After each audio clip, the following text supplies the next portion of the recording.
Este es nuestro webinar número 46, en el cual trataremos sobre el escándalo o los escándalos y su repercusión política y económica en nuestro país. Tenemos con nosotros dos importantes personajes de la actividad privada y del periodismo peruano. Tenemos nada menos que a la presidenta de CONFIEP, María Isabel León, y al al periodista, comunicador y estratega digital, un estratega digital, eres Alfonso, ¿ah? Alfonso Bahía, que evidentemente todos conocemos. Antes conversaba con María Isabel de que tuve la suerte de conocer al padre de Alfonso, que es Alfonso Baella Tuesta, si no me equivoco, que tenía un magnífico programa. ¿Cómo se llamaba, Alfonso, el programa?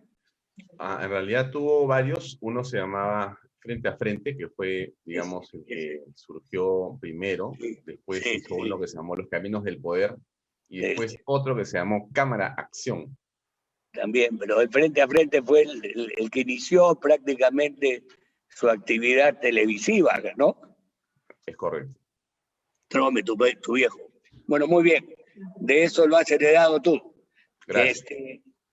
Quiero agradecerles a María Isabel y a Alfonso su presencia aquí con nosotros y informarles que previamente al inicio de las exposiciones de ambos vamos a pasar una parte muy corta de 1 minuto de un video que hemos visto con Ítalo, de Carlos Álvarez sobre en este caso sobre la vacuna y la actividad privada. Pasamos el video y después ya hablamos para la entrada de María Isabel. Adelante.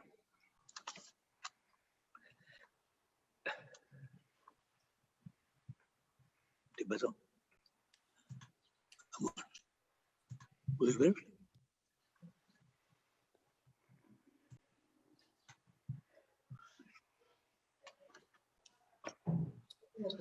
Dejen sus estúpidos ideales políticos de lado y piensen en el Perú y los peruanos, siquiera una sola vez por ellos. Sabemos que nunca se va a llegar a la verdad de todo, que los que se vacunaron escondidas no les pasará nada. Los investigarán, según dicen, les darán prisión preventiva 1 semana y ahí quedará todo. Porque ustedes los políticos están acostumbrados a mentirnos, a engañarnos y a cubrirse entre ustedes. A la mierda del pueblo, sin trabajo, quebrados y enfermos. Y más preocupados por los temas de farándula, que son precisos en estos momentos. ¿Acaso es tan difícil permitir que los privados puedan acceder a las vacunas? ¿Es tan difícil realizar estrategias para que nuestro país no agonice más? ¿Es tan difícil dejar las ideologías que solo hacen daño para empezar a echar a andar al país? Mi solidaridad con todos los peruanos que día a día ven cómo sus negocios, sus emprendimientos se vienen abajo y nadie hace nada para salvarlos. Mi solidaridad con los peruanos que se quedaron sin trabajo y que día a día tienen que salir a las calles a buscar el pan para sus familias, arriesgando su vida, no solo por el COVID, sino por la maldita delincuencia. Muy bien, creo que es importante lo que hemos escuchado de Carlos Álvarez, a pesar de que ya hoy día se han dado otro tipo de medidas y seguramente ustedes van también a explicar, a tocar y a informar. Muy bien, vamos a iniciar esta reunión con la exposición de María Isabel León. Adelante, María Isabel.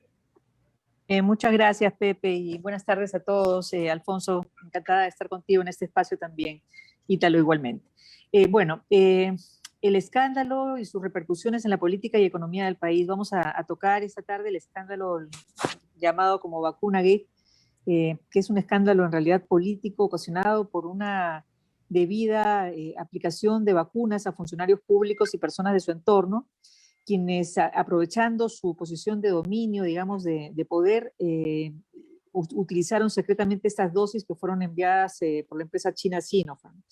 Estas dosis fueron solicitadas, ha habido evidencia que ya se ha hecho pública el 24 de agosto al presidente de la China National Biotech Group, nada menos que por el embajador peruano en China, que solicitó 2.000 dosis a pedido del MINSA, como una vacuna de emergencia para usarse, decía el documento que leí, en 1000 personas del grupo de trabajo y ser inmunizados. El grupo de trabajo asumo que es el grupo que estaba haciendo los ensayos clínicos en humanos, ¿no? A la fecha se conoce que fueron 487 las personas que se vacunaron secretamente, entre las que se encuentran pues el expresidente Vizcarra, la ex ministra de Salud Pilar Macetti, la ex ministra de Relaciones Exteriores y otros funcionarios públicos, actores de la sociedad civil también, y familiares o personas cercanas a estas personas de poder, ¿no?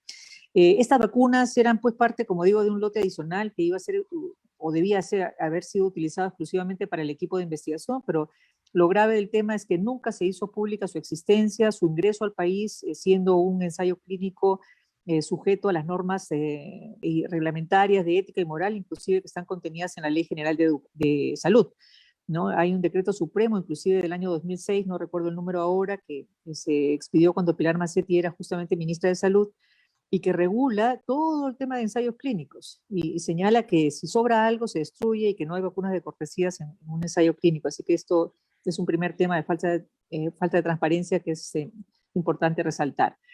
¿Por qué tiene tanta importancia? Bueno, el que un grupo de funcionarios públicos, aprovechando su cargo y sus influencias, digamos, no solamente para usar esas vacunas a su favor, sino para direccionarlas a personas fuera del gobierno de manera irregular, han faltado a estos criterios de priorización que el propio gobierno estableció para implementar la vacunación misma, ¿no? El ocultar a la opinión pública las dosis que llegaron al país y que no formaban parte de los ensayos clínicos ya tienen un sesgo que es, digamos, muy cuestionable y que crea una situación en la que se inicia todo este escándalo, ¿no? La clase política demuestra una vez más a la ciudadanía que carece de transparencia, carece de integridad moral para representarla, y que están definitivamente dispuestas a poner sus intereses por delante de los de la ciudadanía, ¿no? Nuestro personal médico de primera línea, que ha estado luchando contra la pandemia, el personal médico, policial, Fuerzas Armadas, bomberos, etcétera, lo han considerado una traición a este sacrificio que han venido y que vienen realizando en realidad a favor de la población. Hay una indignación generalizada, ¿no? Y esto ocurre en medio de la lucha para contener la segunda ola de contagios y la muerte diaria de cientos de personas y la falta de camas UCI y de oxígeno medicinal. Esta crisis de confianza se agrava, sobre todo en las instituciones y autoridades, porque genera un espacio, digamos, de desacreditación mayor para las fuerzas políticas en nuestro país. Los funcionarios públicos que priorizan su propia salud y son incapaces de ejecutar una estrategia de contención sanitaria que proteja a la mayoría de la población queda en evidencia, ¿no? Es una lástima que una ministra de la categoría, digamos, y el aprecio profesional que se tenía sobre Pilar Macetti haya sido capaz, por ejemplo, de decir públicamente que ella sería la última en abandonar el barco y la última en vacunarse cuando perfectamente sabía que ya lo había hecho, ¿no? Esas cosas son moralmente y éticamente reprochables y creo que sepultan la reputación de las personas para siempre. Consecuencias judiciales, bueno, la Procuradora Pública especializada en delitos de corrupción ha pedido a la Fiscalía solicitar la detención por 7 días contra los integrantes de esta comisión multisectorial. Es un escándalo más, ¿no? De acuerdo a la Procuraduría, estos cargos que se presentan en contra de ellos son el presunto delito contra la administración pública en la modalidad de negociación incompatible. Cada uno de estos involucrados puede tener seguramente responsabilidades penales y administrativas en el ámbito de su organización y será determinado en todo caso por este nivel de autoridad, ¿no? Y al ser los funcionarios públicos responsables de la negociación de las vacunas, si se concluye que actuaron en beneficio propio y con perjuicio para el Estado, podrían estar, según lo dijo José Ugaz en los medios públicos, en los medios de comunicación, cometiendo también delitos de colusión y cohecho pasivo, ¿no? Los funcionarios públicos que no formaban parte de estas negociaciones han violado el Código de Ética de la Función Pública, ¿no? Como mínimo, respecto al no actuar con probidad ni con transparencia, faltando a la obligación de facilitar información completa y obtener además ventajas indebidas. Esta crisis de transparencia y de integridad en el país profundiza heridas que ya tenemos de fechas recientes, con una serie de escándalos políticos que lo que hacen es generar inestabilidad política, falta de certeza, ilegal, incertidumbre, y que esto repercute definitivamente en la vida no solamente política, sino también económica en el país. ¿Cuáles son estas repercusiones que hemos tenido en la política y en la economía? Pues el escándalo, como digo, genera una inestabilidad política en un país como el nuestro, que es uno de los más golpeados en materia económica y social en todo el mundo. En el año pasado, a raíz del inicio de la pandemia, el Perú fue la economía con la mayor concentración de PBI en todo el mundo. Hemos tenido la cifra más alta, el 11 y pico de por ciento, en relación al resto de Latinoamérica y del mundo entero, ¿no? Las proyecciones que auguraban un crecimiento de 11.5 para este año ya comienzan a recortarse con las cuarentenas que hemos tenido. Según la encuesta del Banco Central de Reserva, está el promedio calculado a la baja. Ahora mismo se habla de un 9%, pero seguramente podrá llegar a ser aún peor. Este escándalo de las vacunas ha generado la salida evidente de funcionarios públicos que estaban encargados de la gestión sanitaria, de las negociaciones de las vacunas, como es el caso de la ex canciller, y generan incertidumbre, ¿no?, sobre el impacto que esto va a tener en los procesos que están en marcha y en la reactivación económica también. Pilar Massetti, la ex ministra de Salud, y los viceministros de Salud Pública y de Prestaciones renunciaron a sus cargos. La canciller Elizabeth Astete también hizo lo propio. La ejecución del presupuesto del sector salud en el mes de enero de este año se ha contraído en 30%, ¿no? Solamente se han ejecutado 47 millones de soles. Afecta el tema, el escándalo, la recuperación del entorno económico para hacer sobre todo negocios, ¿no? Aún no hay certidumbre sobre la finalización de la cuarentena, que ya ahora se han anunciado recientemente, hace unas horas, algunos levantamientos de esta, pero de todas maneras es necesario que podamos regresar a la normalidad, ¿no?, para que no haya una mayor reducción, mayor cierre de negocios, y las familias puedan seguir llevando sus ingresos y sostener a sus hijos y mantener su vida dentro del marco normal, ¿no? Hay una mayor incertidumbre para las inversiones privadas y para la recuperación del empleo, ¿no? El empleo formal en el año pasado cayó casi 6%, según el Banco Central de Reserva. La inversión privada también se ha reducido en 20% en el año pasado, y se desacredita la confianza en las instituciones públicas, ¿no? Estando a puertas además de una elección presidencial, este escándalo le abre la puerta a propuestas políticas antisistema, que ya estamos viendo una serie de candidatos que no tienen ningún empacho en irse en contra de un sistema que nos ha traído prosperidad económica a lo largo de los últimos 30 años, ¿no? Toman réditos políticos ante esta crisis de credibilidad de las instituciones y las autoridades, poniendo en riesgo, como digo, el modelo que ha generado este crecimiento económico sostenible a lo largo de los últimos 30 años, ¿no? Y que ha sacado además de la pobreza al 30% de la población. Más del 50% de la población desaprueba la gestión presidencial actual, considera que tenemos un gobierno muy debilitado, que no toma decisiones. El papel del Congreso también deja mucho que desear. La verdad es que toda esta situación genera esta inestabilidad sumada a la campaña política, que es muy dañina para la recuperación económica del país, ¿no? El sector privado está comprometido desde el principio de esta situación de pandemia producida el año pasado, y a la fecha estamos ahora viendo el tema de la vacunación como quizás la única solución para poder continuar con la rueda de la reactivación económica. Y esta vacunación iniciada a principio de mes tiene un camino todavía muy largo por recorrer, ¿no? Sentimos que el sector público tiene ahora disponible 1 millón de dosis que se vienen aplicando a una velocidad de tortuga. El 22 de febrero ya se habían aplicado las primeras dosis y hoy tenemos 311.000, más o menos son las personas que se ha vacunado, y ello representa una vacunación diaria muy pequeña en contraste, por ejemplo, con lo que viene sucediendo en Chile, ¿no? En 15 días vacunaron a casi 2,5 millones, más de 2,5 millones de personas, ¿no? Realmente estamos haciendo muy poco, y si el cronograma de vacunación va a funcionar con esta intensidad, entre comillas, va a ser muy difícil que la población llegue a final de año totalmente vacunada. El sector privado, consciente de esta importancia de avanzar con la vacunación para el regreso a la normalidad del país, ha mostrado la intención de adquirir vacunas para aplicarlas de manera gratuita a los trabajadores y familiares. Esta propuesta sin duda ha causado, ha sido bien recibida por muchos sectores.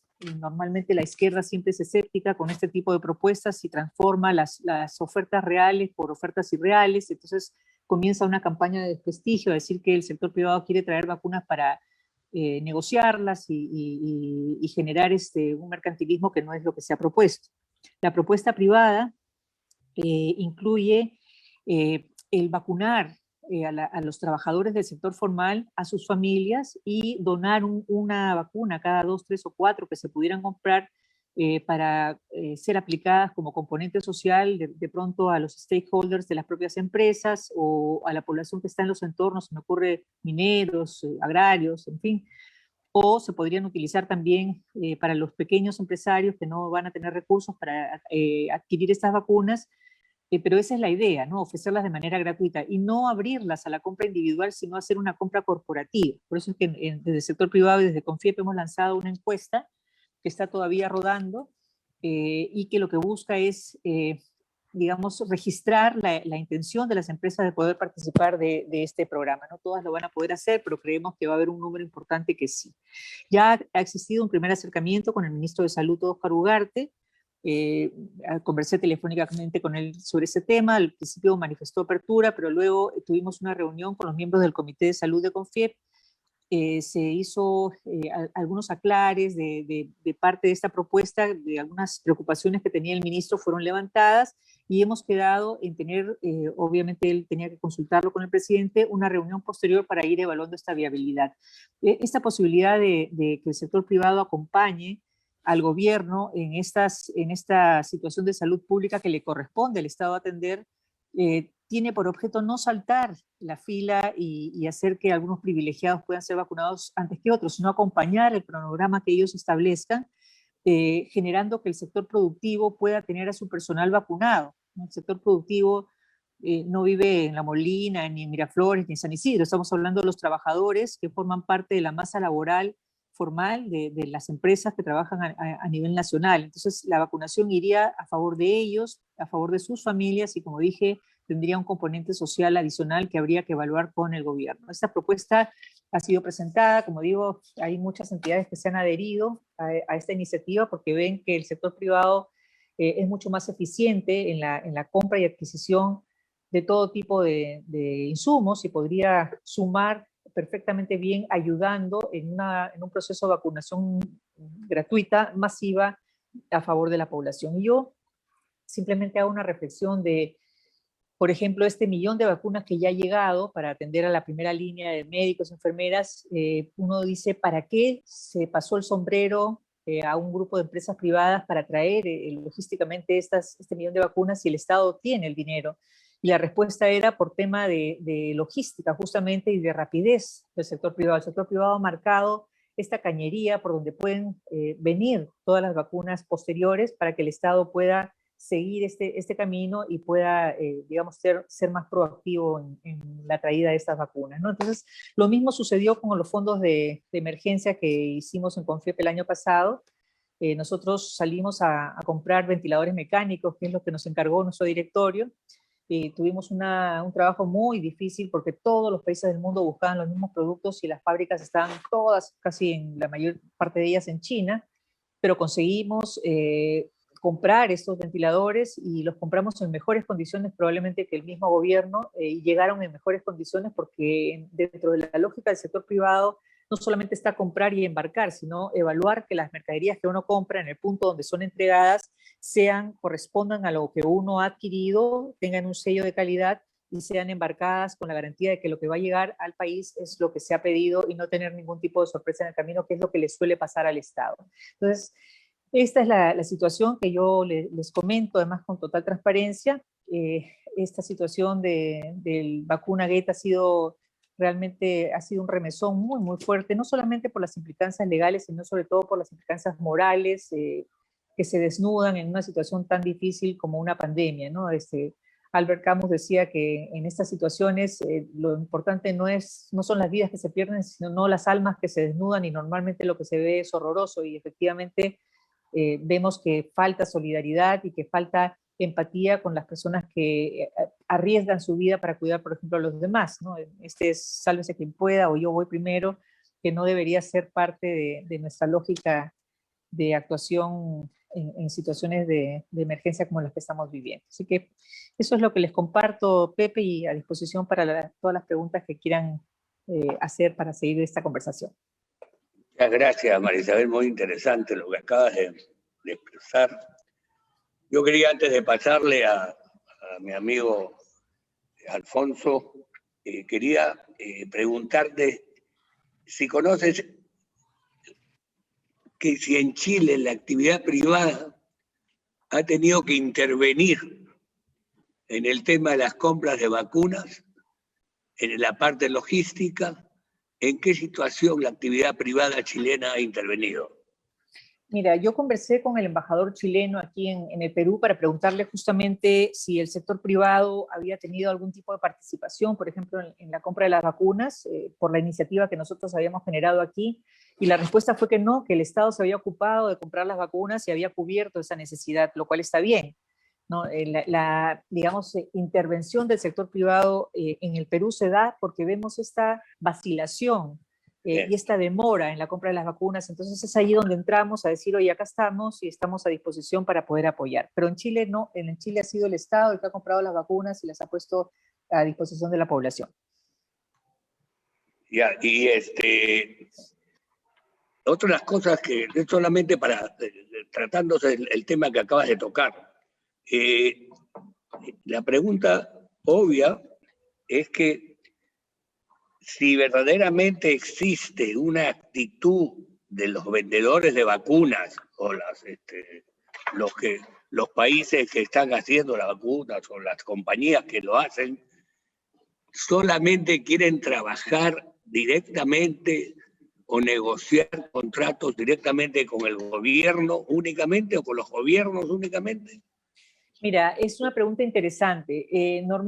Lo que hemos tenido conocimiento es que los laboratorios están haciendo los tratos, digamos, o los contratos, las negociaciones directamente con los países, es cierto, pero cuando suceden este tipo de situaciones a nivel mundial, de pandemia y de emergencias como la que estamos viviendo, siempre se activan los revendedores o los representantes de los laboratorios que se acercan a la población organizada para ofrecer los productos a precios más elevados, sin ninguna duda, ¿no? Nosotros hemos recibido, digamos, a equipos de negociación de una vacuna china de Sinovac, hemos recibido al equipo de negociación de las vacunas Sputnik rusas, con una oferta de venta y de poner las vacunas en el puerto del Callao en determinada cantidad de días. Yo misma he hablado con el embajador ruso, por ejemplo, para asegurarme de la licitud de estas personas que están ofreciendo los servicios, y el embajador me decía que ellos tienen una autoridad monopólica en Rusia que ve los temas de comercialización y que efectivamente estas personas que estaban reuniéndose con nosotros y con otras organizaciones tenían legitimidad para negociar, pero que ellos no estaban autorizando de momento la venta de vacunas al sector privado porque había una, digamos, interposición del gobierno, ¿no? Y en realidad nosotros tenemos una ley que se aprobó en diciembre de este año que permite que los privados puedan comprar vacunas y suministros para atender el COVID, pero los precios no deben ser mayores a los que tiene marcados el Estado. Como en este momento la vacuna es gratuita, nosotros podríamos traer vacunas que sean igualmente gratuitas. Eso está en la ley. El problema está en que las vacunas y los medicamentos que pueden ingresar al país tienen que tener necesariamente el registro sanitario que otorga DIGEMIT. Y en la medida que se trata de productos que todavía no han pasado esta fase de inscripción y de obtención de este registro sanitario, difícilmente pueden ingresar si no es con el aval del gobierno. Entonces, eso es lo que tiene, digamos, parada la adquisición directa, claro, de momento. Después te voy a hacer la pregunta sobre la vacuna peruana, pero vamos a pasarle el micro ahora a mi amigo Alfonso Baella. Está usted en pantalla. Gracias, buenas tardes a todos. Si me pueden... Ah, ya está, me dejaron compartir. Sí. Me dijeron que... ¿Qué tal? Sí, solamente para ir dando un poco de noticias, dado que la primer ministro habló hace unos minutos, a las 5:15 aproximadamente, así que para informarles que los niveles de alerta y restricciones se han modificado, creo que para bien. En el extremo están todavía en el mapa de la derecha las provincias que están marcadas en gris. Está Ancash, Ayacucho, Cusco, Huancavelica, Huánuco, Ica, Junín, Lima, Lima Metropolitana, Callao, Huaura, Barranca, Huarochirí, Iguaral, Loreto, Moquegua, Pasco, Puno y Tacna. Las restricciones son la inmovilización social, o sea, toque de queda el día domingo, como ha venido o como estuvo siendo en algún momento. El toque de queda ahora es de 9 de la noche a 4 de la mañana, por lo tanto la actividad comercial y económica más o menos se empieza o se empezará a normalizar. Del 1 al 14 de marzo se está aplicando esto. Hay un aforo para el transporte interprovincial de 50 a 100% según la regulación del MTC.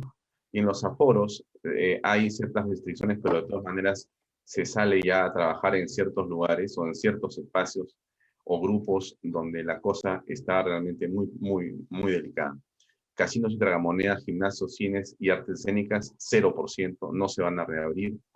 Artes escénicas en espacios abiertos, me imagino que hablamos de parques básicamente, o al aire libre, se prohíben eventos masivos, carnavales, fiestas costumbristas, pero eso se puede hacer un 20%. Tiendas en general, centros comerciales, galerías, conglomerados, tiendas por departamento, 20%. Tiendas de abastecimientos de productos básicos, supermercados, mercados, bodegas y farmacias con aforo limitado, 40%. Restaurantes y afines en zonas internas con ventilación, 30%. Restaurantes afines, 30%. Aire libre, se permite delivery desde las 4 de la mañana hasta las 11 p.m. de lunes a domingo. Bancos y otras entidades financieras, 40%. Templos y lugares de culto, para mí inexplicable, 0%. Bibliotecas, museos, monumentos arqueológicos, centros culturales y galerías, jardines botánicos y zoológicos, 30%. Bueno, peluquerías, spas, barberías y otros afines, 40% previa cita. Enseñanza cultural en espacio abierto, 20%. Prohibición de reuniones en espacios abiertos y cerrados, no dicen nada. Actividades de clubes y asociaciones deportivas al aire libre, 0%. Playas, 0%. De libre de farmacias, 24 horas. Gobierno del Perú. Esa es la información que de todas maneras vale la pena entregarle a ustedes porque seguramente va a ser parte de esta conversación. Sí, claro. Muchas gracias. Adelante. Bueno, entonces, y creo que me quitaron el poder para compartir, se molestaron, parece. A ver, Ítalo. Ítalo tiene una censura, pero... Ya está, ya está. Ya, ok, muchas gracias. Yo los intenté en el grupo. Escapa, Ítalo. Era una broma. Bueno, entonces, esta es la diapositiva. Son unas 6 o 8 diapositivas muy cortas, solamente para dar un poquito de contexto a las cosas, agradeciéndole a Marisabel por lo que ha permitido ya entregar de información valiosísima, sobre todo en la parte numérica. El escándalo es el tema que nos convoca, o que Pepe considera que es importante que ahora hablemos sobre, ¿no? Los escándalos. Bueno, yo solamente para siempre centrar la pelota por donde quisiera que discurramos por un minuto, es lo que significa escándalo en la Real Academia Española, ¿no? Alboroto, tumulto, hay varias excepciones, he puesto las más importantes. Alboroto, tumulto, ruido. En segundo lugar, hecho o dicho considerado inmoral o condenable que causa indignación y gran impacto público, un escándalo financiero, por ejemplo. 3, desenfreno, desvergüenza, mal ejemplo. 4, asombro, pasmo, admiración. Y 5, acción o palabra que es causa de que alguien obre mal o piense mal de otra persona. Entonces, el título de la conferencia o de la reflexión de hoy con Pepe provoca o intenta incentivar el foco de la atención sobre los escándalos y sobre su repercusión en el ámbito político y económico. Yo creo que, déjenme verlo de la siguiente manera, creo que los escándalos de cierta manera, son buenos. De cierta manera los escándalos le hacen bien, sobre todo a las democracias, sobre todo a los países donde hay libertades, sobre todo en los espacios donde la prensa independiente cumple un rol fundamental que es el de fiscalizar también al poder. Y me parece que en la función de los medios de comunicación masivos, sean estos radio, prensa, televisión, y ahora también en las redes sociales y en sus diversas acepciones y formatos, creo que todos los ciudadanos estamos cada vez más comprometidos con que la fiscalización sea a la autoridad de todas las formas posibles. De hecho, entonces, los escándalos, dichos como revelaciones, por cierto que son dolorosos, como terminó por comentar Marisabel, sobre todo cuando tocan las fibras de lo ético, cuando lo que hemos descubierto o visto es que el cruce de líneas nos indigna y nos crea una desilusión sobre personas y sobre instituciones. Y sobre todo porque los cargos públicos, se supone que en la más alta de los espacios que son los ministerios, los ministros de Estado y el presidente de la República, la gente que lo acompaña, debería estar siempre rodeado de un alto nivel de ética. Debería estar siempre inmerso dentro de un conjunto de principios y de valores y de virtudes que deberían hacer que justamente el esfuerzo y el trabajo que se realice sea también una referencia para todos los ciudadanos que vemos cómo se administran y cómo se gestionan los dineros y los intereses públicos. Esto que parece teórico y parece un manual de Boy Scout, es algo que los peruanos tenemos que insistir. Tenemos que insistir y por eso me parece tan interesante la palabra escándalo. Porque creo que los escándalos son buenos. Son buenos porque el escándalo también lo que hace es mostrar que una sociedad tiene todavía capacidad de indignarse. Y si tenemos capacidad de indignarnos, si tenemos capacidad para poder molestarnos y reaccionar, entonces estamos vivos. Porque si somos incapaces de ver lo que está pasando y no hacer nada, entonces sí habría que más bien pensar seriamente que estamos enfermos.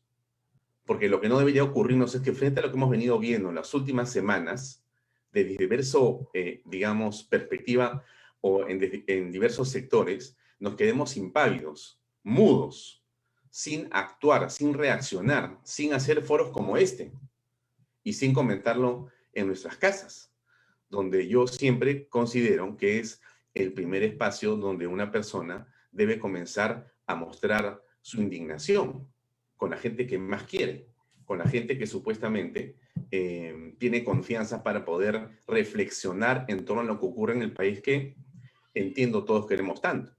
Entonces, mi primera reflexión pasa porque yo siento que los escándalos, desde el punto de vista del origen del mismo, son positivos si es que la sociedad viene aprendiendo, si es que somos capaces de sacar lecciones y somos capaces de enmendar el camino. Malo sería que existieran escándalos y que las cosas siguieran igual. Estaríamos entrando en una situación absolutamente delicada. Y entonces he seleccionado algunos escándalos de los últimos días solamente para centrar la pelota en la conversación, ¿no? ¿Dónde está el foco de la conversación? ¿Dónde está lo que realmente ha sido afectado, ¿no? La vacunación realizada a espaldas de la población en medio de la muerte de decenas de miles de personas, en medio de la crisis económica, es un acto a todas luces inmoral. Es un acto inmoral, no es un error. No podemos aceptar los peruanos que eso, bueno, pues hay unos que han tenido suerte, no en esta circunstancia. No es una cuestión de suerte o no, es una cuestión de principios. Y entonces no es tampoco que hay 122 funcionarios que son parte del Estado que se vacunaron, sino que hay y se han encontrado, según la Contraloría, 26 grupos familiares. O sea que las personas han llevado a su primo, a su tío, a su hermano, a su amigo, a su suegra y a muchos choferes. No tengo nada contra los choferes. Por favor, deberían ser también los primeros en vacunarse. Pero ese no es el punto. El punto es que estamos frente a una situación en la cual quienes pagamos nuestros impuestos, quienes tratamos de ser personas que cumplan y cumplimos la ley, nos enerva, nos indigna que esté ocurriendo esto, no con funcionarios menores, sino con quienes deberían estar en el primer nivel de la ética y de las virtudes en el país. Quizá el escándalo pasa por ahí. El otro escándalo, ya Marisabel ha hablado en detalle sobre el asunto de las vacunas. Efectivamente, hay un grupo que vinieron, han sido tomadas de una manera absolutamente inconveniente, discrecional, y todo ello constituye delito que tiene que ser revisado, visto y ojalá prontamente resuelto. Pero no es el único escándalo, ¿no es cierto? El otro tiene que ver con lo que pasa con la fiscalía, ¿no? Ahora resulta que nos hemos enterado que la fiscal o las fiscales visitaban al presidente de la República, Martín Vizcarra, cuando se estaba discutiendo los temas del doctor Pedro Chávarri y también cuando se había supuestamente revelado los audios de este mega escándalo que se llamaba los cuellos blancos del puerto. Da la impresión a estas alturas que una parte de ello estuvo montado con el propósito de ser utilizado políticamente por un grupo de personas. Y si esto es así, es también un escándalo. Un escándalo. Porque nuevamente estamos hablando no de un secretario de juzgado en una de las zonas más pequeñas de las circunscripciones habitadas en el Perú, sino estamos hablando del centro del poder de la fiscalía. Es decir, la fiscal de la nación sabía lo que estaba ocurriendo. Aunque ella diga que no, lo que dicen una de las fiscales es que sabía perfectamente que se estaban reuniendo.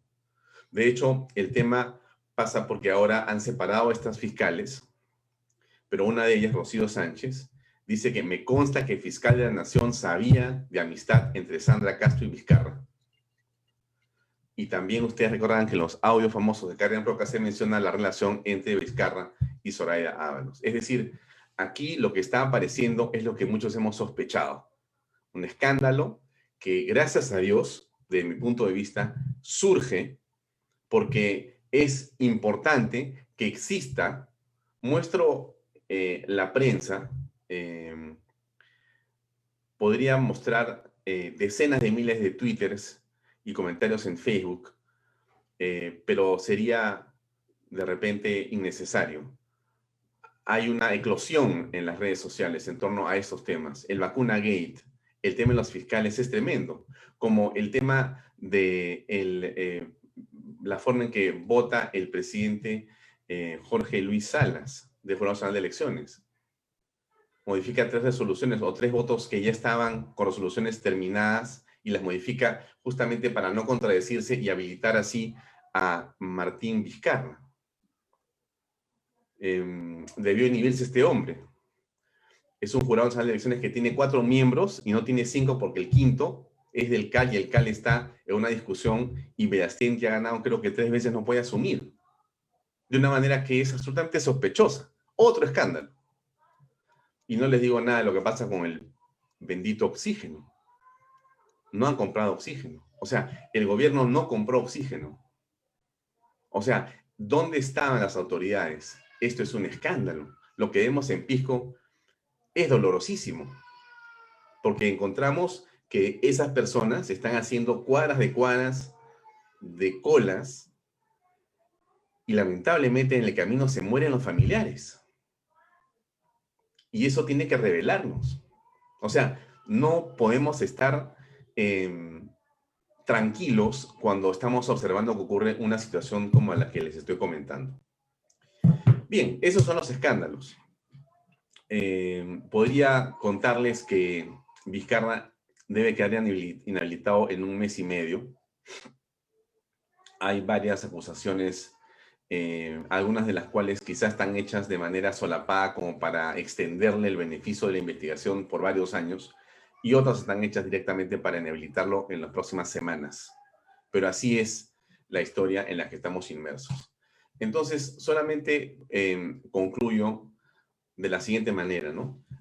Yo creo que hay un efecto nocivo de esta situación que tiene un rebote en la economía y en el exterior que no es nada bueno. El doing business nos bajó y perdimos decenas de lugares que habíamos ganado con mucho esfuerzo durante mucho tiempo. Pero lo recuperaremos como tantas cosas en la historia del Perú se han logrado recuperar. El punto está en que deberíamos ser capaces de aprender. Deberíamos ser capaces de aprender. Entonces, el escándalo, mientras sea canalizado de una manera adecuada en función de la reflexión, creo que nos deja una enseñanza estupenda. Lo malo sería que no aprendamos. Lo malo sería que persistamos en los errores que hemos visto. Y lo malo sería que no logremos conmovernos por lo que está ocurriendo. Ese es mi comentario. Adelante, Pepe. Muy bien, muchas gracias, Alfonso. Antes de pasar a las preguntas, quiero hacerte una pregunta a ti y después pedirle a Marisabel que haga un comentario sobre lo que tú has dicho.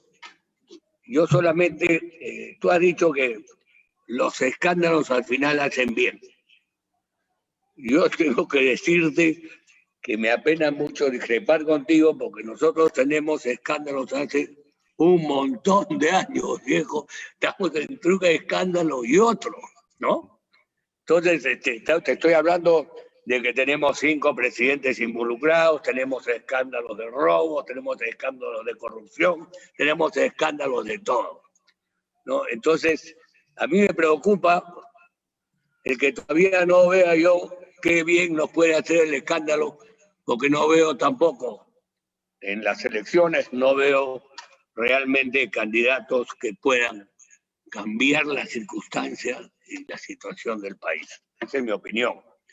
Entonces, agrego además de que es inconcebible que el señor Vizcarra, que tiene un escándalo tras otro, que ha tenido la facilidad del Jurado Nacional de Elecciones, que tiene el escándalo con las secretarias, con Swing, con los audios, con las vacunas, con los fiscales, con Odebrecht, con todas esas circunstancias y situaciones. Y el señor Vizcarra sigue libre. Kuczynski tiene un escándalo, uno, está metido adentro, en su domicilio, le han quitado sus 2 propiedades, le han intervenido sus cuentas, y está preso, entre comillas. Y el señor está libre. ¿Cuántos escándalos tiene este señor y cuántos más se necesita para que el señor esté también adentro? Entonces, solamente para pedirte que me contestes cómo podemos conseguir de que el escándalo nos beneficie. Bueno, Pepe, me parece interesante el punto de vista que señalas. Quizá no hemos aprendido todavía, porque todos los presidentes están acusados de corrupción, están implicados en temas sumamente complejos. Pero a todos los presidentes los hemos votado democráticamente, a todos. Vizcarra es parte de una fórmula presidencial. Quizá lo que todavía no hemos aprendido a hacer los peruanos es entender cómo podemos hacer para no dividirnos y cómo poder tener consensos mayores para llegar a soluciones mejores en el país, ¿no? De manera que el voto sea por los mejores. Mira la calidad de presidentes que hemos tenido, ¿no? Quizá exceptuaría algunos, porque creo que la calidad de algunos expresidentes, a pesar de los problemas judiciales, han sido muy buenas. Pero en general te diría que mi percepción de los escándalos pasa porque siento que en Cuba no hay mucho escándalo. Creo que en Venezuela tampoco. Y me parece que en China, al que hace escándalo, lo desaparecen. con el respeto por el gobierno chino, pero es la realidad, ¿no? En países donde no existe democracia ni libertad, las condiciones para protestar son muy limitadas.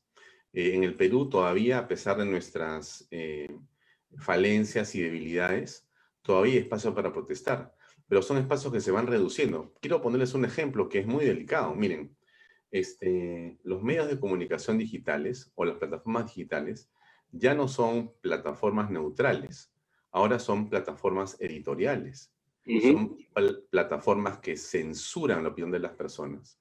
Y eso no es solamente porque a Trump le pasó lo que le pasó con Twitter, que ya no le dejaban, digamos, escribir nada, que ya no le dejaron ni siquiera, o sea, lo han suspendido por lo que puede hacer, es impresionante, pero no importa, digamos, déjalo a Trump porque pues es un ejemplo demasiado complejo como para ponerlo. Pero pongo un ejemplo lamentablemente personal. Nosotros hicimos en las redes sociales que yo tengo, donde hay casi 1 millón de seguidores, veníamos haciendo un programa con mucho éxito, y lo vamos a seguir haciendo, se llama Vaya Talks. Pero, ¿cómo es, no? Mira, más o menos en julio, nosotros decidimos invitar al doctor Manolo Fernández, que ustedes lo deben de conocer, el hombre de la ivermectina, tipo extraordinario. Entonces Manolo vino a mi programa y habló de la ivermectina. ¿Para qué habló de la ivermectina? Facebook me cayó encima y me censuró. YouTube también. Me quitó 90% de mi alcance castigado por 6 meses.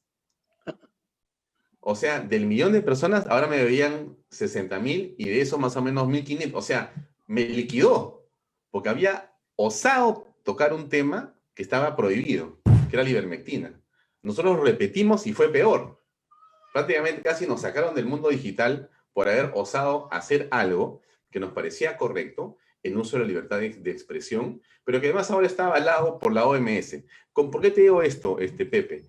Porque estamos también discutiendo, creo yo, desde mi punto de vista, la importancia que tiene que nos expresemos, que critiquemos y que nos escandalicemos, tantas veces sea necesario. Y quizá de tantas veces entonces aprendamos, pero no de otra manera, porque callarnos, porque decir no, entonces, bueno, quizá el camino es elegir mejor, pero todo lo que yo he reseñado en esos escándalos, que son solamente los últimos creo que 20 días o 30, porque si vamos a irnos a un par de años nos puede pasar una semana y no acabamos, pero tiene que dejarnos lecciones. A veces nos olvidamos lamentablemente lo que ha pasado. Entonces yo sí creo que hay que apelar a la memoria colectiva para ayudarnos a tomar mejores decisiones. Qué bueno va a ser, hablando de la elección a la que te has referido, Pepe, que entendamos lo que tenemos que hacer el próximo 11 de abril. Hay opciones claramente nefastas, pero nefastas para el país, pero absolutamente trasnochadas para el país. Y hay otras opciones que son quizá fantásticas y soñadas, ¿no es cierto? Lo peor que nos podría pasar, y nos puede pasar, es que las mejores opciones que creemos que son las buenas, comiencen a pelearse entre ellas, comiencen a golpearse entre ellas, comiencen a generarse lo que generó en el 2011, después del triunfo, históricamente, de ese 60% entre Keiko y PPK, después del 10 de abril, cuando pasamos a la primera vuelta, y ahí vamos a dar una lección al mundo entero, y todas las bolsas se fueron arriba, dijeron Perú, qué gente tan inteligente, ha votado por la derecha, son unos maestros, y mira cómo terminamos. Porque entró alguien en la mitad y desamarró y generó una pelea, culpa de PPK y de Keiko también, pero generaron un enfrentamiento innecesario. Ojalá, ahí termino, que en esta elección que viene, los peruanos seamos lo suficientemente maduros y los conductores de esos grupos políticos entiendan que lo más importante no son las rencillas, ni las pequeñas vendetas o venganzas, ni los golpes, sino mirar el país que ya está cansado de escándalos. Muchas gracias, Alfonso. Le paso el micro a Marisabel para ver si quiere hacer algún comentario antes de entrar a las preguntas. Marisabel. Gracias, Pepe. Sí, muchas gracias. Yo lo que tengo que decir con respecto al tema del escándalo, y ahí coincido con Alfonso, es que coleteamos y significa que estamos vivos, tenemos democracia todavía, eso es la pura verdad. Pero también es cierto que los escándalos agotan, ¿no? Nosotros yo estoy terminando, por ejemplo, mi gestión en Confiep y claro, ha sido una gestión agotadora. He tenido que vivir, en realidad, casi 4 presidentes de la República, me tocaron estar con 3, 2 congresos de la República, todos los escándalos políticos que hemos podido vivir, ha sido tremendo, ¿no? Y es una situación que agota. Lo que tenemos acá es claramente una figura de que no estamos gobernados por ángeles, sino por seres humanos que son corruptibles y son ganas débiles, y tenemos una crisis además de ciudadanía, ¿no? Que es la que genera toda esta situación, una crisis de ciudadanos que carecen de valores, que carecen de sensibilidad, que no son capaces de cumplir el principio de legalidad. Yo tengo esos 3 preceptos que siempre los digo cuando hablo con los estudiantes. Yo soy educadora y trabajo en temas de educación técnica, y siempre les digo a los jóvenes que este país va a mejorar cuando seamos capaces de recuperar valores, de recuperar sensibilidad y de cumplir irrestrictamente el principio de legalidad cuando nos vean y cuando no nos ven. Creo que esta situación de escándalos que vivimos responden un poco a esta crisis de ciudadanía que estamos viviendo y sobre la que es necesario reflexionar, que es la madre de todos los males, porque es de donde sale esta incomprensión, donde sale este enfrentamiento, digamos, de mala forma frente a las ideas que son distintas, estas ideas equivocadas de restringir las libertades de las personas para embebernos en una especie de colectivismo que no va a llevar absolutamente a nada y que no, ha fallado a nivel del mundo entero. Y creo que agotan, o sea, los escándalos agotan cuando son tan intensos y son tan seguidos, dejan de ser, digamos, estas pequeñas obras que nos permiten sacar lo bueno de lo malo y se convierten ya en un exceso que agota a la población. O sea que ahí tenemos un espacio para reflexionar sobre cómo podemos reconstruir la ciudadanía de este país. Me parece muy bien. Entramos a las preguntas. Para ti, Marisabel, dice la pregunta lo siguiente. La propuesta de CONFIEP no tendría más fuerza si la hacemos de la mano con la CGTP, la GCTP. Si los trabajadores salen diciendo que están de acuerdo y apoyan la propuesta, ¿no tendrían más fuerza frente a la opinión pública, los políticos y los funcionarios gubernamentales? Sigue la pregunta. Una cosa es CONFIEP sola y otra cosa de la mano, ¿no? De los trabajadores. Entiendo, hay diferencias con la CGTP, pero también me queda claro que deberíamos estar de acuerdo en la idea de sobrevivir en la pandemia. Marisabel. Sí, gracias por esa pregunta larga. En realidad, esta no es una propuesta solamente para los gremios y las empresas asociadas a los gremios de CONFIEP. Esta es una propuesta abierta que se lanzó al sector privado en general. Nosotros, la verdad es que hemos extendido esta idea de poder acompañar al Estado en su obligación de vacunar y de cuidar la salubridad pública con esta iniciativa hacia el sector, digamos, de trabajadores formal. Ciertamente es una propuesta. Nosotros no tenemos un plan totalmente estructurado y puesto sobre la mesa de la Presidencia de la República. Es una propuesta que tenemos que construir con ellos. Y la respuesta que hemos tenido de la sociedad ha sido muy positiva. O sea, se han sumado partidos políticos de todos los colores y tipos, excepto la izquierda, que siempre critica absolutamente todo. Se han sumado, digamos, gremios regionales, cámaras de comercio regionales, pequeñas empresas, las pymes, todas se han sumado a esta posición porque lo que vemos es una incapacidad, por lo menos de momento, del Estado de poder atender esta necesidad de vacunación masiva. 1 millón de vacunas nuevamente que han llegado a principios de mes, tenemos 311.000 personas vacunadas, es muy poco, y falta vacunar a todo el resto de la población. Entonces, esta lentitud y esta incapacidad es la que hizo que se generara esta iniciativa, que está siendo evaluada, todavía no ha sido aceptada al 100% y seguramente la próxima semana nos vamos a reunir con el presidente. Sería muy interesante también, y yo lo he planteado públicamente, que se le pregunte a los trabajadores si ellos estarían dispuestos a que sus empleadores los vacunen. Y las respuestas que he leído, por lo menos en redes sociales, han sido siempre positivas, ¿no?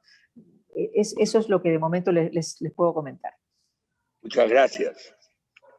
Pasamos a Alfonso, una pregunta para Alfonso que dice, ¿qué riesgo corremos que mientras investigan, entre comillas, se detenga la compra de la dosis restante de vacunas que necesitamos? Yo quiero agregar algo más. Creo que hoy día hablaron también los volúmenes de compras de vacunas, ¿no? Para que lo tengas en cuenta, que nos gustaría informar sobre eso también, que creo que lo tocó la primera ministra. Dale, Alfonso. Sí. Bueno, a ver, ¿qué riesgo corremos mientras las vacunas llegan, ¿no? Esa es la pregunta, ¿correcto? Te la repito nuevamente. No he debido intervenir. Dice, ¿qué riesgo corremos que mientras investigan, entre comillas, se detenga la compra de las dosis restantes de vacunas que necesitamos? Ya. Bueno, hay un tema que me parece central en esto y creo que quizá algunos de ustedes coincidirán conmigo. Hoy día lo señaló Francisco Tudela en su presentación junto con Hernando de Soto. Me pareció la intervención de Pancho realmente muy técnica, muy puntual y muy de estadista. Y creo que Pancho reclamó lo que muchos hemos estado reclamando desde el Twitter o el Facebook o diferentes lugares, ¿no? Y algunos otros periodistas también lo han estado pidiendo, ¿no? Y es que se conozcan los detalles de la negociación con China. Alguien dice que eso es imposible, que no se puede. No sé, también comentaba Pancho que pronto se van a comenzar a vender en Walgreens y en CVS las vacunas. Y en muchos lugares se va a empezar a compartir con los privados los espacios para poder justamente llegar a mayor cantidad de personas. En el Perú tenemos que ser claros, desde mi punto de vista, es imposible que el Estado vacune a los peruanos, si no de repente en 5 años o en 10. No hay forma que lo haga de otra manera. Y no hay forma que lo haga sin los privados. Es imposible. Simplemente es imposible. Es imposible. Así que yo creo que habrá que ver la manera como las investigaciones se llevan a cabo y no se enerva nada de lo que tenga que ver con contratos. La primer ministro dijo hoy que no era Sinopharm, eran creo que 3 o 4 laboratorios con los cuales ya se tienen. No mencionó a Sinopharm, ¿no? No mencionó a Sinopharm, ¿no? Creo que sí, pero yo digo, es Sinopharm, pero también creo que es Johnson & Johnson y creo que Pfizer y creo que está AstraZeneca inclusive. Creo que habló de varios contratos que están firmados ya o ya en proceso inclusive de repente de pagos iniciales y ya han avanzado en la parte contractual. No sé, y la pregunta que también hoy día se formuló Francisco Tudela y que todos nos hacemos es ¿con quién es exactamente el contrato hecho con Sinopharm? ¿Con el gobierno o con la empresa? O sea, en general, ¿por qué el velo de misterio en un tema que ya no está en el misterio en casi ninguna parte del mundo? Entonces, a mí me queda eso como una reflexión que les dejo a ustedes también ahora, pero me da la impresión de que las investigaciones deberán arrojar a quienes son y han sido los responsables de lo que ha ocurrido. No es poca cosa. Y es un asunto de conciencia y de moral pública. No se puede permitir que una cosa así ocurra y no existan responsables. Eso es lo que no se puede permitir, porque el mensaje que estamos dando, si no hacemos un escándalo, entonces es realmente pésimo. Yo sé que a Pepe le gustaría que no dijéramos nada, pero tenemos que decirlo. Tenemos que gritar, zapatear, gritar, salir a las calles. Qué bueno fuera que se pueda marchar, que saquemos las zapatillas que están guardadas, no solamente cuando no nos gustaba Merino, que no nos representaba según algunos, sino porque no nos representa esta manera de actuar de ciertos funcionarios públicos que han tenido la decisión enorme de salvar vidas y no lo han hecho, porque han preferido salvarse ellos. Eso es tremendo, pero tremendo. O sea, eso golpea la moral pública. Hace que nos sintamos realmente desilusionados. Por ahí creo que está la respuesta, Pepe. Ya, pero no es que a mí no me gusta. A mí lo que me gustaría, viejo, es que exista una reacción realmente importante en contra de los escándalos. Y que esos escándalos, el mismo gobierno debería tomar las acciones necesarias para que se hagan lo que se debe hacer y se cumpla con las leyes. Aquí el problema fundamental de este país es que no se cumple con la ley. Y nos pasamos en escándalo en escándalo. Y no hay solución. Pepe, no de mencionarlo. De repente, Pepe, en la votación del 11 de abril, de repente, quizá, ojalá, Dios quiera, encontramos el camino de cambiar al gobierno y no de mantener al gobierno. Ese es un cambio que sería sustancial. Muy bien. Tú, Marisabel, hay una pregunta para ti que te la voy a hacer ahorita. dice lo siguiente. Lo que todavía no revela el gobierno, que es lo que ha mencionado en cierta parte también Alfonso, es cuánto están pagando por cada vacuna. Eso es una total falta de transparencia. ¿Se mantendrán en secreto? Es lo que ha mencionado también Alfonso. O tal vez los laboratorios no permiten revelarlo. ¿Qué opinas al respecto? ¿Se constituirá esto en un nuevo escándalo? Bueno, sin duda, este cuestionamiento que ha habido hacia las autoridades del gobierno por la falta de transparencia de la negociación que se ha hecho con los laboratorios es evidente. La ciudadanía no conoce, y tengo entendido que ni la Contraloría conoce los montos que se están pagando por cada vacuna. Creo que los contratos que se han firmado han incluido estas cláusulas de que no se pueden revelar estos montos seguramente hasta que no terminen las entregas. Asumo que eso es lo que han aceptado firmar, que es una falta de transparencia sin ninguna duda. ¿Cuál será la razón? Esperemos que no nos enteremos al final que las vacunas que se han pagado han sido excesivamente altas en comparación con lo que han pagado de pronto otros países o lo que podrían haber costado otras vacunas de otros laboratorios, ¿no? Siempre la falta de transparencia es un tema de cuestionamiento y más aún si se trata de fondos públicos. El dinero que se está utilizando de parte del gobierno para hacer estas compras, yo quiero recordarlo, sale del bolsillo de los ciudadanos que aportamos con nuestros impuestos al presupuesto público. O sea, este no es un dinero ajeno, es un dinero que le pertenece a los contribuyentes y el deber de transparencia debería ser fundamental. Sin embargo, en este tema no está haciendo de esa manera porque me temo que el gobierno mismo ha aceptado esas condiciones de negociación. Ahora, yo quiero decirles, por experiencia propia también, por las compras que hicimos nosotros de ventiladores mecánicos en la época más álgida, como les comenté al principio, en marzo, que todos los países se arranchaban estas máquinas a nivel mundial, que el sistema de trabajo que tienen los chinos, en particular en las fábricas chinas, son muy sui generis, ¿no? Ellos imponen las condiciones, inclusive, por ejemplo, en el caso nuestro, nos hicieron pagar las máquinas por adelantado el 100%, y los plazos de entrega nunca se pudieron cumplir, porque ellos no los cumplían y no respetaban ninguna cláusula de contrato, y la amenaza era: te devuelvo tu dinero y anda, busca tu producto a otro lugar, ¿no? Entonces yo me temo que esta negociación ha sido inclinada definitivamente y quizás, estoy presumiendo, ha obligado al gobierno a aceptar estas condiciones que no reflejan una falta de transparencia como hace la persona que pregunta. Muy bien. Te agrego otra pregunta rápidamente que dice: ¿en algún país fuera de Estados Unidos han comprado los empresarios vacunas? ¿Sabes? Bueno, en México el presidente López Obrador admitió la posibilidad de que los privados compraran las vacunas. En Ecuador conversaba con la embajadora Eva García en la mañana, me dice que también están autorizando a que los privados puedan hacer estas compras, pero en general son los únicos países en los que he escuchado que ha habido una participación privada, y me temo que es en aquellos países donde de repente el Estado no ha hecho una gestión que ha podido atender las necesidades de toda la población.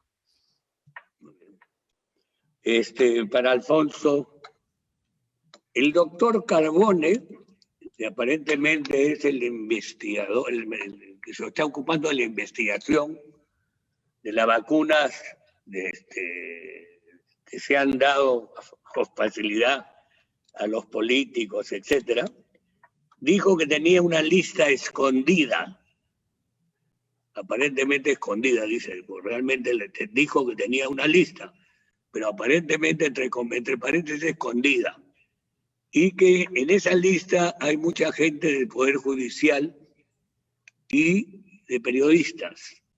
¿Qué sabes tú de eso, que eres un excelente periodista? A ver, lo primero, yo no me he vacunado, por si acaso. Es lo primero que te iba a preguntar. No, es lo primero que hay que decir, ¿no? Con mucha claridad. Tampoco nadie de mi familia y tampoco nadie cercano a mis amistades, a ninguna, mis hermanas o los hijos de mis hermanas o mis hijos o mi esposa, no nos hemos vacunado. Les cuento que yo tomo ivermectina y bueno, he hecho todas mis actividades normales de trabajo y he tratado de cuidarme y bueno, gracias a Dios no he tenido coronavirus. La pregunta estaba enfocada a saber cómo era, Pepe, los vacunados.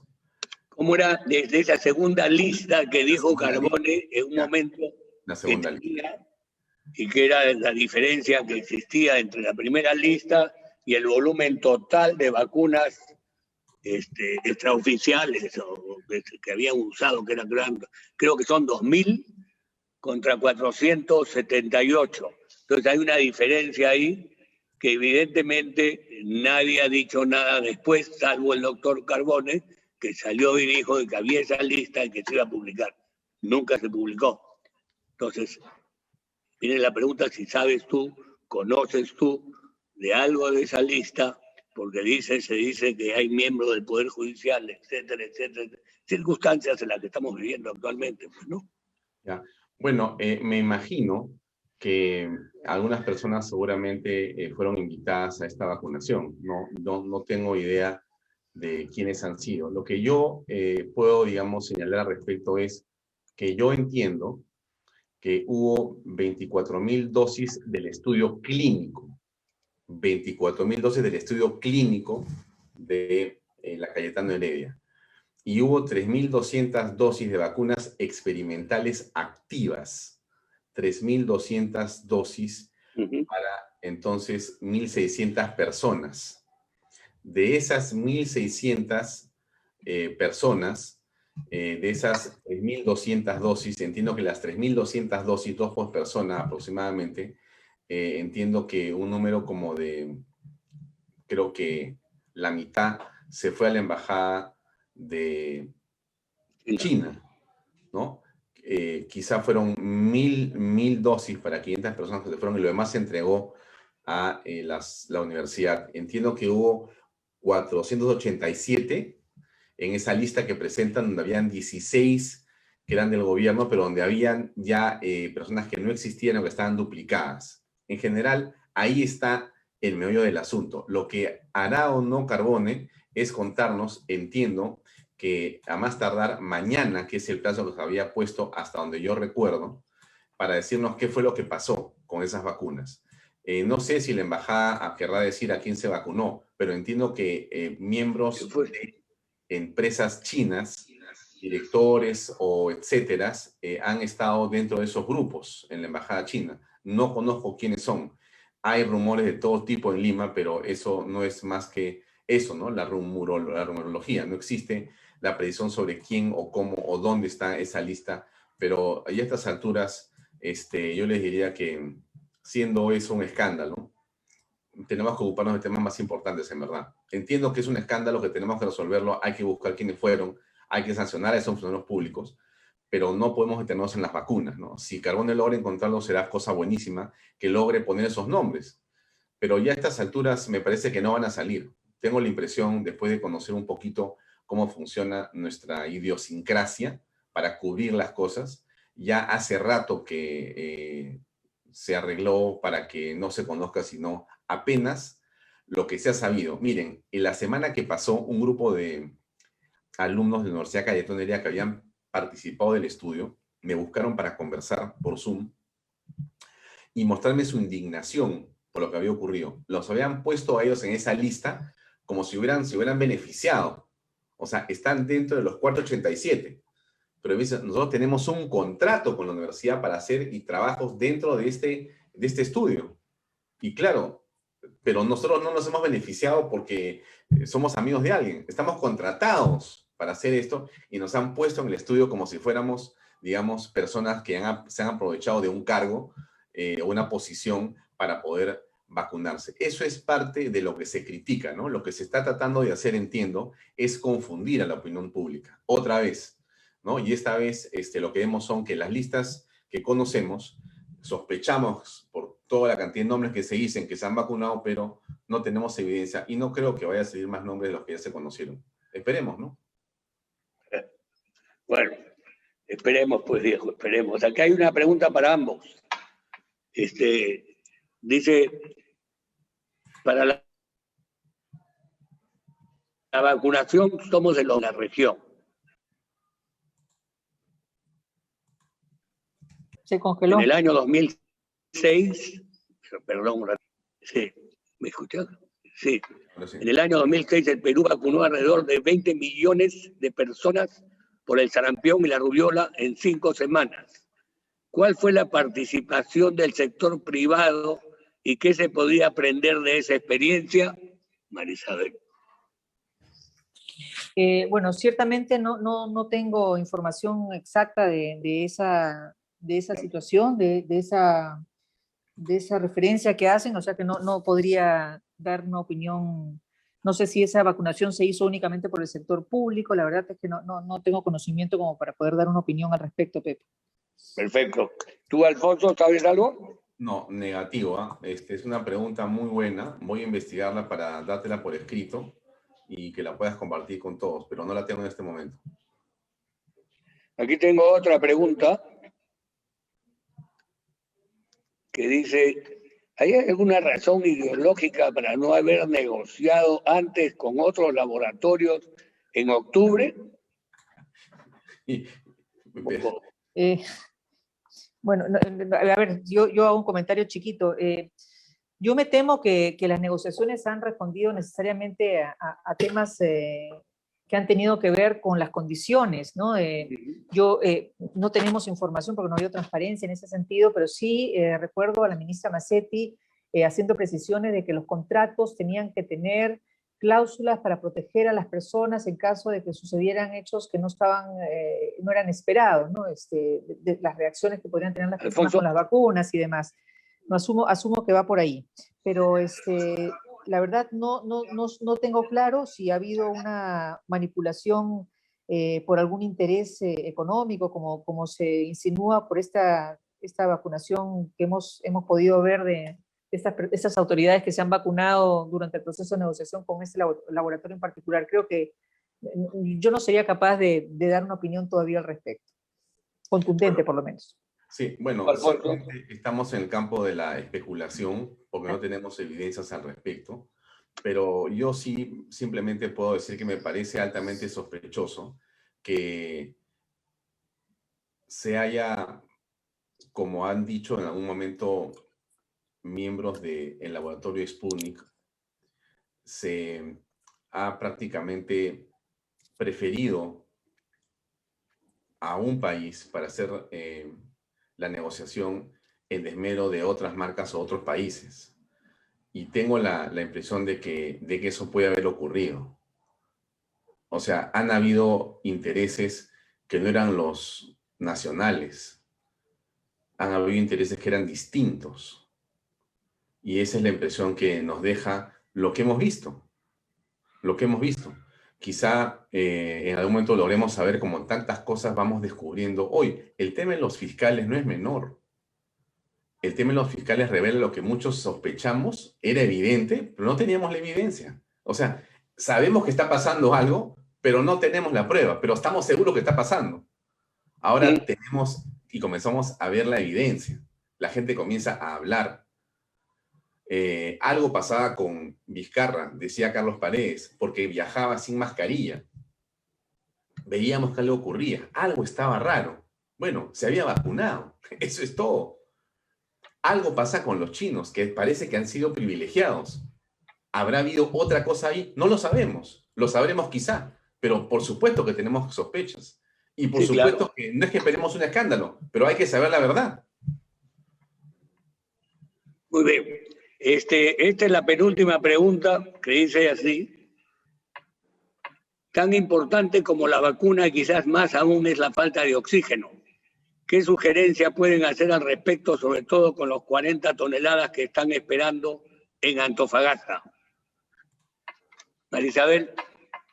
Bueno, yo sinceramente lo que pienso es que cuando existen emergencias de salubridad masivas como las que estamos viviendo, y no solamente en el Perú, sino a nivel mundial, el gobierno debe con valentía tomar medidas de urgencia.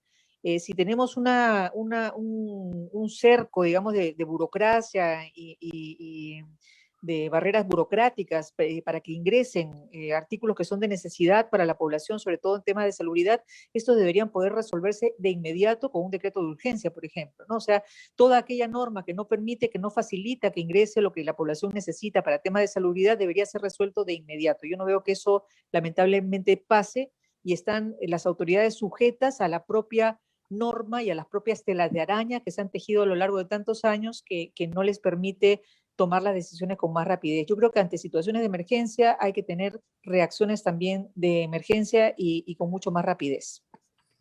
Muy bien. Alfonso. Me llegó algo de información relacionado al tema de lo que ha pasado con los otros laboratorios. Entiendo, acá dice titular de la PCM, a la fecha tenemos suscritos varios contratos para la adquisición de vacunas, uno de ellos con el mecanismo de COVAX Facility, por más de 13 millones de vacunas, con Pfizer por 20 millones y con AstraZeneca por 14 millones de dosis. Hay suscritos varios contratos, es lo que dice esta comunicación de la PCM, ¿no? Si hay suscritos contratos, bueno, me imagino que podremos conocer de qué se trata en algún momento, ¿no? Ese asunto de la transparencia o la falta de la misma, a mí me parece no huele bien. Bueno, con respecto al oxígeno, no tengo mucho que agregar, lo que conocemos y vemos. En la mañana decía, si no me equivoco, el presidente Sagasti en algún momento, en alguna locución, si no me equivoco, cuando estuvo en Southern, que los agarró de sorpresa el crecimiento de la cantidad y la ola de contagios, porque ellos habían calculado perfectamente que iba a duplicarse el requerimiento y la necesidad de oxígeno, pero se triplicó. Entonces es culpa de los que se han enfermado en exceso y que no estaban preparados para que haya esta, digamos, demanda de tal naturaleza como la que ha existido, sino apenas el doble, ¿no? Ellos habían calculado 100% más y creció mucho más, lamentablemente. No sé, yo comienzo a tener dudas serias sobre la manera en que gestiona el presidente de la República las cosas, con sinceridad. Creo que el presidente no tiene el manejo del Estado. Es el presidente porque ha sido nombrado por la oposición o por la, no sé cómo llamarlo eso, pero bueno, porque con eso lo nombró. Pero creo que el presidente de la República en este momento no sabe lo suficiente o no sabe lo que está pasando. Prueba de ello es que la canciller que él nombró y la ministra de Salud se habían vacunado delante de sus narices. Me parece que eso es algo tremendo, ¿no? Si eso pasa con ministros de Estado, la pregunta que yo me hago es, ¿qué no más estará ocurriendo en este gobierno del Poder Ejecutivo? Por eso es que tenemos que preguntarnos. Yo sé que estamos cansados de los escándalos, pero señores, o sea, o nos quedamos callados y aguantamos lo que está ocurriendo y entonces no nos molestemos. Mejor entregamos la llave en nuestras casas. Pero tenemos que hacer escándalo, tenemos que molestarnos y tenemos que indignarnos. Yo creo que ese es un camino legítimo que corresponde a los peruanos. Tenemos que pedir a la autoridad que sea transparente, que sea honesta. Y yo creo que el presidente, a veces, la impresión que te da es que no sabe lo que está diciendo. Mira, la entrevista que en CNN, quizá ustedes la vieron, yo la vi 2 veces completa con Rincón, con este señor de Rincón. Es una lástima. No es una vergüenza. A mí me da pena que un presidente de la República o un hombre cualquiera sea, digamos, puesto en evidencia en su falta de conocimiento sobre temas que debería conocer, porque lo que le decía el periodista era lo que él tenía que saber como presidente para el tema que te he llamado. Si te llamo para hablar de las moscas, me imagino que sabrás de moscas. Yo no voy a saber más. Supuestamente tú eres el especialista en moscas. Bueno, este es el presidente del Perú, su escándalo, su problema, su gabinete, su contrato, y el que le decía todo era el periodista. Y le decía, qué bien informado usted, le agradezco a usted, le agradezco, todo le agradecía. Bueno, por eso, a mí me preocupa mucho el señor Sagasti, ¿no? Cómo están las cosas, pero eso es otra cosa, otro tema. En fin, adelante, Pepe. Ya, vamos ya a la última pregunta, más que pregunta, es un pedido de opinión con respecto a las elecciones que se nos vienen en abril. Hablemos de los candidatos, cuáles son los candidatos que ustedes creen, que ustedes consideran, cómo ven el tema, cómo ven la situación, cómo se está presentando actualmente. Y hay una pequeñísima pregunta previa para Alfonso nuevamente que dice, ¿Qué opción fantástica, soñada tiene Alfonso en algún candidato? Pues tú has dicho, de repente podemos tener algo soñado, de repente, no sabemos. A ver. Danos esperanza, Alfonso. A ver, dale, primero, por supuesto, Marisabel. Escucho con atención. Marisabel, después contesta. Bueno. No, yo quería escuchar con esperanza lo que nos iba a decir Alfonso. Yo lo que les puedo decir es que veo con enorme preocupación las elecciones, veo mucho desánimo de la gente, la cercanía, digamos, en el porcentaje de votación simulada en las encuestas, que son muy diferentes unas de otras, dan cuenta de que todos están acercándose a una cifra más o menos igual, o sea que cualquier cosa puede pasar. Lo que tenemos que tener en cuenta es que lo último y lo peor que nos podría ocurrir es que suban o pasen a la segunda vuelta candidatos populistas que están ofreciendo desarmar lo que nos ha costado tantos años construir en el país y que ha generado la reducción de la pobreza y esta macroeconomía sólida que nos ha permitido enfrentar la situación de pandemia que vivimos, ¿no? Yo quisiera, si hubiera oportunidad, y siempre trato de hacerlo, de invocar a las personas a que piensen, a que analicen y a que voten con el cerebro, no con la emoción de una palabra, un canto de sirena que los pueda envolver y que después va a resultar falso. Hay que analizar las cosas con detenimiento, ¿no? Ya vamos viendo que hay candidatos que se vuelven de izquierda radical, que se vuelven pro empresa, pro inversión privada, lo cual a mí me da mucha risa, ¿no? O sea, disfrazados realmente para ganar una votación de las personas que no quieren definitivamente ese tipo de gobierno en nuestro país. Así que hay que estar muy alertas, hay que informar siempre a las personas de nuestro alrededor de cuáles son los riesgos que podría correr nuestro país para convertirse en una segunda Venezuela, una segunda Cuba en América Latina. Así que hay que mirar muy bien el cuidado de nuestras libertades y de la posibilidad de que nuestro país continúe por una senda democrática. Así que ir con fe, y voy a estar esperando a Alfonso que nos ilumine con cuál candidato puede ser el que nos traiga nos devuelva la fe. Gracias a todos. Gracias a ti también, Alfonso. Bueno, creo que mejor me voy retirando. Bueno, a ver, este es el tema, ¿no? Yo creo que estamos, como tantas veces en la historia del Perú, Caracho, en una encrucijada. Estamos en una encrucijada.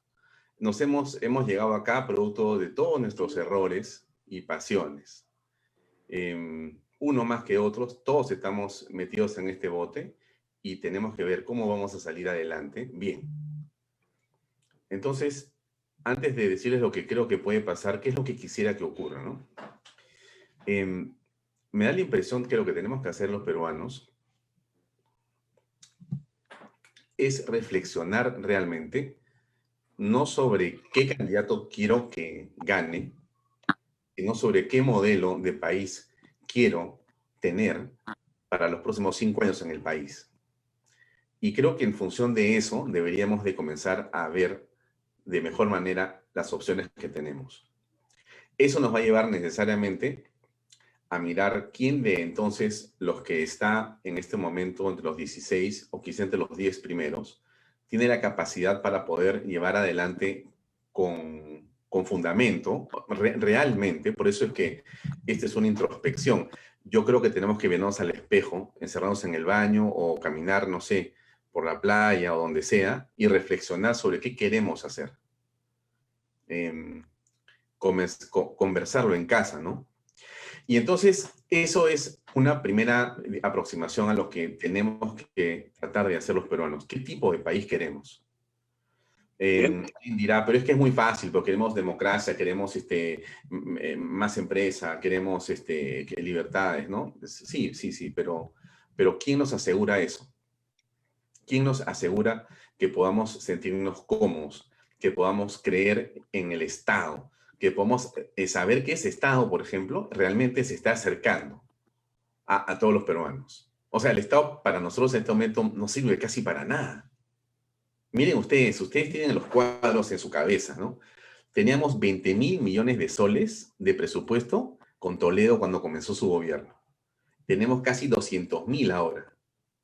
Pero no creció, como lo he explicado tantas veces Sillonis, no creció en cantidad de policías, de médicos, de enfermeras, en la cantidad de maestros, pero creció en burocracia, no necesariamente buena.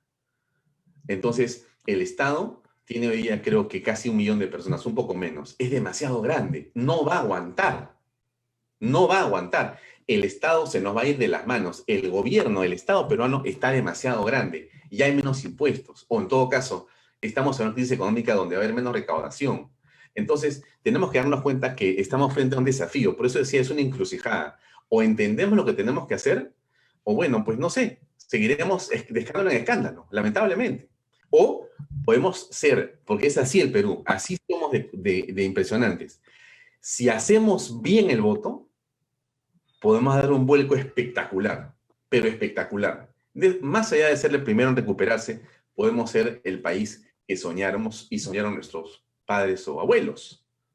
Pero tenemos que votar de manera, digamos, con perspectiva. Dejar, si se quiere, no sé si la palabra es el hígado o la pasión, es muy difícil porque la votación es pasional, es emocional, pero es lo que hay que hacer, ¿no? En este momento, ¿a quiénes tenemos delante? Está Hernando, está Rafael López Aliaga, está Keiko Fujimori y quizás está César Acuña.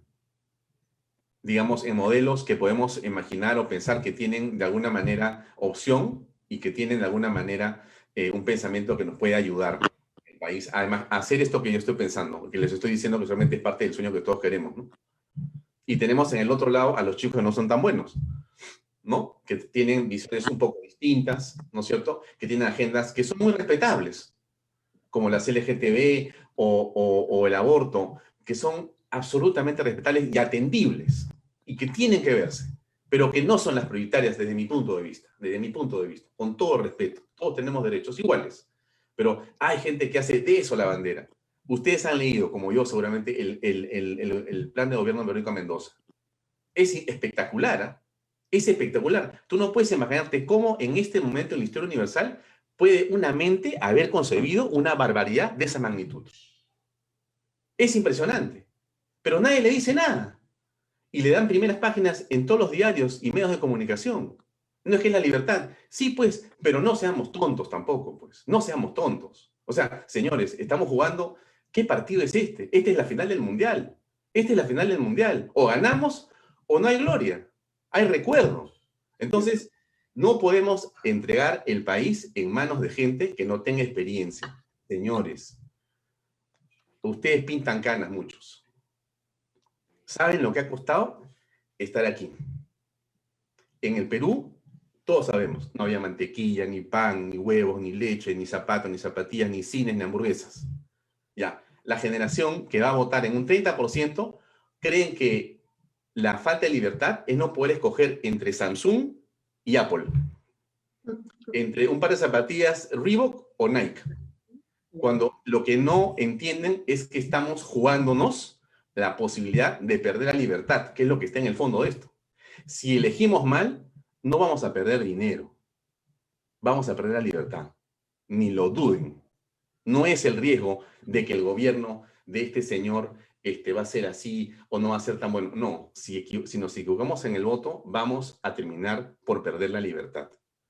Verónica Mendoza y las huestes que la acompañan o los que están cerca de ese pensamiento, y aquí está el señor Javier Díaz Oyhuela, a quien le tengo un aprecio y respeto enorme, del Partido Acción Popular, Johnny Lescano, es alguien que de mi punto de vista no lamentablemente está conduciendo su candidatura y sus planteamientos por los cánones democráticos y de crecimiento y desarrollo que alguna vez tuvo Acción Popular, desde mi punto de vista. Por eso tú comienzas a mirar a Verónica con Johnny Lescano y otros candidatos y dices, por ahí no debemos ir. Con todo respeto por las opciones políticas, ¿eh? Con todo respeto. Pero tenemos la necesidad de hablar claramente sobre qué necesitamos en el país y tenemos que mirar nosotros con claridad. Entonces, ¿qué tiene que pasar? No sé, faltan 50 días, pero hay un momento en el cual tenemos que ponernos de acuerdo y sentarnos a conversar. Tenemos que sentarnos a conversar antes de la elección de la primera vuelta. Porque lo que no podemos hacer es avanzar simplemente como si fuéramos competidores. No, señores. No se puede competir entre quienes pensamos igual. No se puede competir. No es el momento de competir. Es el momento de unir las fuerzas para ganar la elección. ¿Cómo se hace eso? Es la matemática y el álgebra que seguramente Dios, que es peruano, nos ayudará a descifrar. Pero tenemos que encontrar esa ecuación, porque esa es la ecuación del Perú. Esa es la ecuación ganadora. Cuando encontremos que los que creemos que tienen capacidad y la idea bien puesta para ese sueño se unen, ya está. Entonces sí podemos hacer que nuestras empresas, nuestros sueños, nuestros hijos, nuestras propiedades, la pobreza que es lacerante, se reduzca. O sea, eso sí se puede hacer. Todo se puede hacer. El Perú puede convertirse en el país que sea el mejor país del planeta Tierra, pero de lejos, y no hay duda. Pero si nos equivocamos y queremos que el enfrentamiento entre los mismos va a sacar algo de provecho, vamos a fracasar. Así que los dejo sin decirles mayores nombres, sino con esa reflexión. Quizá en algún momento, si se da la oportunidad antes de la elección, podamos conversar nuevamente. Me parece muy positivo de tu parte. Comparto contigo esa posición. Y no sé, Marisabel, ¿qué piensas tú? Y bueno, ojalá sea diferente. Yo coincido con muchas de las cosas que ha dicho Alfonso, y sí creo que hay que ir a votar, y sí creo que hay que tener muy claro que nuestro voto es fundamental en esta etapa que estamos viviendo tan difícil, y sí creo que están en juego nuestras libertades, ¿no? Me imaginé que había una candidata que ahora resulta ser pro empresa, que es justamente Verónica Mendoza, ¿no? Que ahora ha cambiado su discurso radical, y lo cual, pero hay que poner atención allí, porque esos cantos de sirena son los que engañan a la gente, ¿no? Yo recuerdo hace poco escuchar a esta señora airadamente decir, por ejemplo, que había que revisar todas las exoneraciones tributarias y sobre todo las millonarias exoneraciones que tenían las universidades con fines de lucro en el país. Yo le escribí un artículo de respuesta inmediata en gestión, informándole que las universidades con fines de lucro ya pagan todititas sus impuestos desde el año 2018. Entonces, que ese sesgo, digamos, antiempresarial, por lo menos debería ser informado, ¿no? Porque desinforma a las personas para tratar de captar sus votos, pero ahora este cambio, digamos, de actitud para tener un discurso, entre comillas, proempresarial, sí me preocupa porque cambia el color de la camiseta roja por una camiseta blanca que ya recordamos en el pasado y que puede ser muy perjudicial. Y coincido también con el análisis de Alfonso, con el respeto de Acción Popular, de que el candidato que están llevando a la presidencia, o que ya está caminando hacia esta elección, sería muy nefasto también para el país, ¿no? Las últimas declaraciones que ha hecho sobre el tema de la minería, por ejemplo, han puesto en alerta toda la inversión minera y es una irresponsabilidad sin nombre, ¿no? Nosotros tenemos que tratar de explicarle a las personas, a la ciudadanía que esté a nuestro alcance, a nuestro alrededor, cuáles son los riesgos que ciernen sobre nuestra democracia y sobre nuestras libertades para poder votar con responsabilidad. Eso nada más, y creo que tenemos mucho trabajo todavía en estos días para poder tratar de influenciar en el voto responsable de las personas. ¿Algo más, Alfonso? No, yo creo que hay que mirar con atención lo que viene como proceso, estar atentos. Yo insisto en lo que es muy importante que quiero volver a dejar claro, que es lo siguiente. Yo creo que lo menos que podemos querer es que nos enfrentemos entre quienes estamos pensando lo mismo. Creo que la división del Perú siempre ha sido, lamentablemente, aquello que nos ha jugado en contra. La división históricamente del Perú ha sido lo que ha ocurrido en momentos más importantes. Que no ocurra eso otra vez. Que no ocurra eso otra vez. Quizá los mayores le pueden ser los menores la importancia que es tener prudencia, respeto, tolerancia y llegar a acuerdos. Tenemos que llegar a acuerdos entre quienes pensamos igual. No es la competencia entre los mismos. No debemos competir. Yo insisto que sí es la democracia. No estoy negando que la democracia sea una competencia. Lo que estoy diciendo es la política es acuerdos. La política es consensos. Y eso tiene que darse en beneficio de la mayoría. Eso es a lo que me refiero. Gracias por la Bueno, totalmente de acuerdo. Yo vengo haciendo todos estos webinars y la parte más importante es buscar la unificación de los partidos similares, ¿no? Se les ha dicho le hemos conversado, le hemos explicado, pero seguimos en lo mismo. Entonces, creo que ese es el camino verdadero para realmente poder tener un gobierno que permita el desarrollo del país. Entonces, yo voy a dedicarme en mis webinars a buscar esa unificación. Y desde ya voy a convocarlos seguramente a ustedes nuevamente, de repente vamos a hacer un panel, porque creo que hay que hacerlo, hay que seguir informando, ¿no? Para conseguir ese fin. Ojalá. Yo realmente les agradezco muchísimo haber estado con nosotros. Hay gente que ya me está escribiendo y me dice que han sido unos magníficos expositores y espero poder tenerlos próximamente nuevamente en mis webinars. Gracias, Marisabel. Gracias, Alfonso. Gracias, Ítalo. Nos vemos y gracias a todos. Gracias a ti, Pepe. Un abrazo para todos. Chao, Marisabel. Chao a todos. Buenas noches. Gracias. Chao, Pepe. Hasta luego.